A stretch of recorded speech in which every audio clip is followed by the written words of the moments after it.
Baik, di soal nomor 6, soal terakhir, terdapat kerjakan soal berikut buat dalam materi presentasi dan presentasikan. Klasifikasikan 16 sampel tanah di bawah ini dengan metode AATHO, lalu klasifikasikan 16 sampel tanah di bawah ini dengan metode USCS. Terdapat grafik 1 dan grafik 2. Selanjutnya, ini terdapat grafik 3 dan grafik 4. Selanjutnya ada grafik 5 dan grafik 6. Lalu, klasifikasikan 16 sampel tanah di bawah ini dengan metode ASTHO. Berikut sudah terdapat tabelnya yang terdiri dari tanah, analisa ayakan, LL, PL, tipe tanah, sifat tanah. Tanahnya itu terdiri dari 1, 2, tanah 1, 2, 3, 4, 5, 6. Dan analisa ayakan 10, 40, 200. LL itu PL. Lalu ada tipe tanahnya dan sifat tanahnya. Selanjutnya ada data grafik di nomor 1. Di sini terdapat nomor saringan, diameter, mm, presentasi lolos persennya, terdapat tanah 1, tanah 2, tanah 3.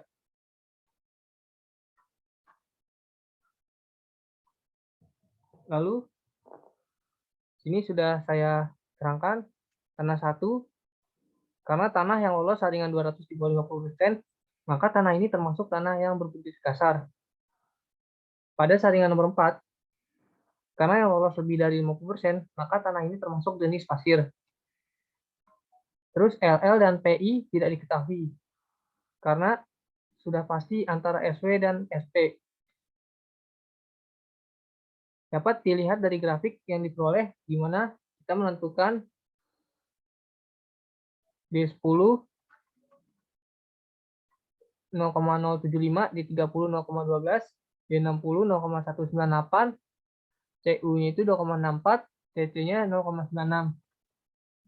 Karena pada tabel klasifikasi WCS, nilai CU dan CEC yang dihasilkan tidak memenuhi kriteria untuk SW. Maka tanah ini diklasifikasikan SP atau sand poor graded atau pasir yang bergradasi buruk. Selanjutnya tanah 2, karena tanah yang lolos saringan 200 di bawah 50%, maka tanah ini termasuk tanah yang berbutir kasar. Pada saringan nomor 4, karena yang lolos 50%, maka tanah ini termasuk jenis pasir.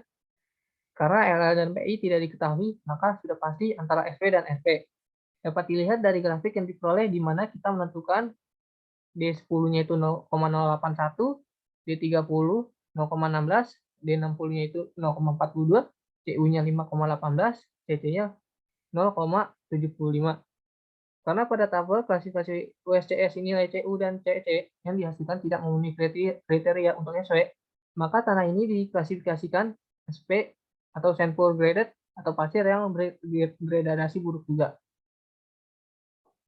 Selanjutnya tanah 3, karena tanah yang lolos saringannya 200 di bawah 50%, maka tanah ini termasuk tanah yang berbutir kasar. Pada saringan nomor 4, karena yang lolos di atas 50%, maka tanah ini termasuk jenis pasir. Karena LL dan PI tidak diketahui, maka sudah pasti antara SV dan SP.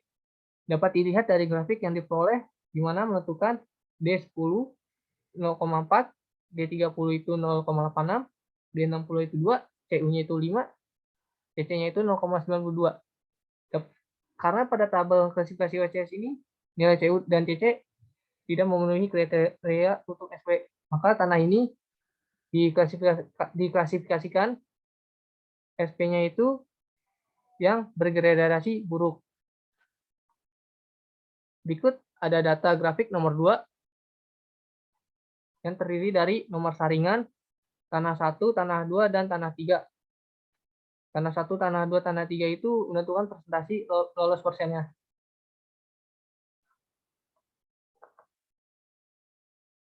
Lalu tanah 1, karena tanah yang lolos saringan 200 lebih dari 50%, maka tanah ini yang termasuk tanah berbutir halus.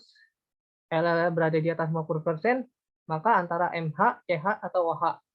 Karena tanah ini berbutir halus, maka kita dapat memplot titik L dan PI pada grafik plastisitas.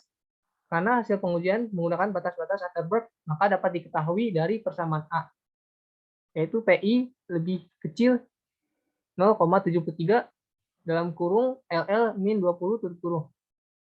39 lebih kecil 0,73 dalam kurung 95 min 20 hasilnya 54,75. Karena 39 lebih kecil dari 54,75, maka tanah termasuk klasifikasi OH atau organisasi dengan plastisitas tinggi. Selanjutnya tanah 2. Karena tanah yang lolos saringan 200 lebih besar dari 50%, maka tanah ini termasuk tanah yang berbutir halus. LL berada di atas 50%, maka antara MH, CH, atau OH. Karena tanah ini berbutir halus, maka kita dapat memplot titik L dan PI pada grafik plastisitas. Karena hasil pengujian menggunakan batas-batas Atterberg, maka dapat diketahui dari persamaan A. PI lebih kecil 0,73 dalam kurung LL dikurang 20. 27 lebih kecil 0,73 dalam kurung 0666 kurang 20. Hasilnya sama dengan 33,58. Karena 27 lebih kecil 33,58, maka tanah termasuk klasifikasi OH atau organisasi dengan plastisitas tinggi. Berikut ada data grafik nomor 3 yang terdiri dari nomor saringan, presentasi lolosnya, dan terdapat tanah 1 dan tanah 2. Tanah 1 ini karena tanah yang lolos saringan 200 lebih kecil dari 50%, maka tanah ini termasuk tanah yang berbutir kasar. Karena yang lolos dari ayakan 4 di atas 50%, maka tanah ini adalah pasir. Karena pada ayakan nomor 200 yang lolos di atas 12%, maka pasir ini tergolong kotor atau pasir dengan berbutir halus, yang berarti antara SM dan SC. Karena pada data ini tidak diketahui PI dan LL, maka dapat disimpulkan bahwa tanah ini tergolong SM, karena dari grafik tanah 1 diketahui bahwa tanah ini berlanau. Selanjutnya tanah 2. Karena tanah yang lolos saringan 200 lebih kecil dari 50%, maka tanah ini termasuk tanah yang berbutir kasar. Karena yang lolos dari ayakan 4 di atas 50%, maka tanah ini adalah pasir. Karena pada ayakan nomor 200 yang lolos antara 5% sampai 12%, maka pasir ini tergolong dual klasifikasi, berarti antara pasir dan bersih dan kotor. Antara pasir bersih dan kotor. Karena pada data ini tidak diketahui PI dan LL yang berdasarkan hasil simbol ganda, maka dapat disimpulkan tanah ini bergolong SP dan SM karena berdasarkan data grafik bahwa tanah 2 pasir bergradasi buruk dengan campuran kerikil dan pasir berlanau halus. Tanah 3, karena tanah yang lolos saringan 200 kurang dari 50%, maka tanah ini termasuk tanah yang berbutir kasar. Karena yang lolos dari ayakan 4 di atas 50%, maka tanah ini adalah pasir. Karena pada ayakan nomor 200 yang lolos di atas 12%, maka pasir ini tergolong kotor atau pasir dengan kandungan butiran halus antara SM dan SC. Untuk mengetahui apakah pasir ini termasuk golongan SM dan SC, kita dapat memplot titik L dan PI pada grafik. Dari hasil pengujian ini menggunakan batas-batas Atterberg, maka dapat diketahui dari persamaan A. PI lebih kecil 0,73 dalam kurung LL min 20.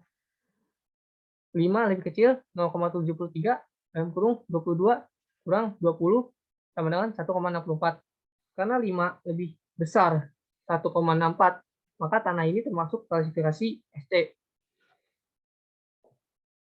Selanjutnya ada data grafik nomor 5 yang meliputi nomor saringan, tanah 1, tanah 2, dan presentasi lolosnya juga. Ini tanah 1, karena tanah yang lolos saringan 202 di bawah 50%, maka tanah ini termasuk tanah yang berbutir kasar juga. Maka pada saringan nomor 4, karena yang lolos lebih kecil dari 50%, maka tanah ini adalah jenis kerikil.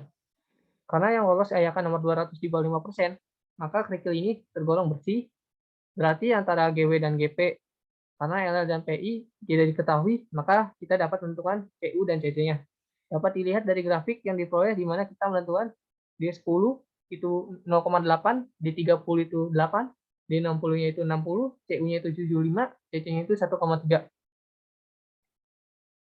Dikarenakan pada tabel klasifikasi OCS nilai CU dan CC ini dihasilkan memenuhi kriteria untuk GW, maka tanah ini dapat diklasifikasikan GW atau gravel wall, graded atau kerikil yang bergradasi baik. Selanjutnya tanah 2, karena tanah yang lolos saringan 200 di bawah 50%, maka tanah ini termasuk tanah yang berbutir kasar pada saringan nomor 4, karena yang lolos di bawah 50%, maka tanah ini termasuk jenis kerikil. Karena yang lolos Ayakan nomor 200 di bawah 5%, maka kerikil ini tergolong bersih berarti antara GW dan GP. Karena LL dan PI tidak diketahui, maka kita dapat menentukan CU dan CC-nya. Dapat dilihat dari grafik yang diperoleh di mana kita menentukan D10 itu 1,5, D30 itu 3,5, D60 itu 7, CU-nya itu 4,67, CC-nya itu 1,167.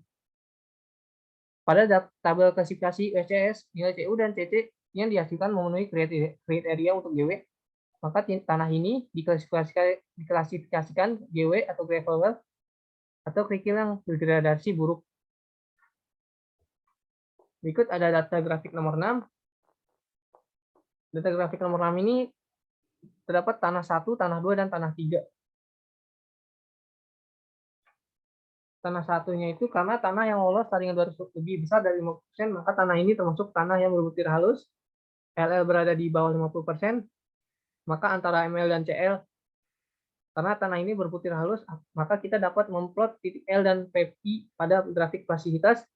Karena hasil pengujian menggunakan batas Atterberg, maka dapat diketahui dari persamaan A. PI-nya itu lebih kecil 0,73 dalam kurung LL min 20, 16 lebih kecil 0,73 dalam kurung 46 min 20 sama dengan 18,98. Karena 16 itu lebih kecil dari 18,98, maka tanah ini diklasifikasikan CL lempung dengan plastisitas rendah. Selanjutnya tanah 2, karena tanah yang lolos saringan 200 lebih besar dari 50%, maka tanah ini termasuk tanah yang berbutir halus. LL berada di bawah 50%, maka antara ML atau CL, karena tanah ini berbutir halus, maka kita dapat memplot titik L dan PI. Karena hasil pengujian menggunakan batas-batas Atterberg, maka dapat diketahui dari persamaan A. PI itu lebih kecil 0,73 L dalam kurung LL min 20, 3 lebih kecil 0,73 dalam kurung min 30 min 20, 30 dikurang 20 maksud saya sama dengan 33,58. Karena 3 lebih kecil dari 7,3, maka tanah termasuk ini diklasifikasikan sebagai CL lempung dengan fasilitas rendah. Selanjutnya tanah 3. Karena tanah yang lolos yang saringan 200 lebih besar dari 50%, maka tanah ini termasuk tanah yang berbutir halus. LL berada di bawah 50%, antara ML atau CL. Karena tanah ini berbutir halus, maka kita dapat memplot titik LL dan PI. Karena hasil pengujian menggunakan batas Atterberg dapat diketahui dari persamaan A.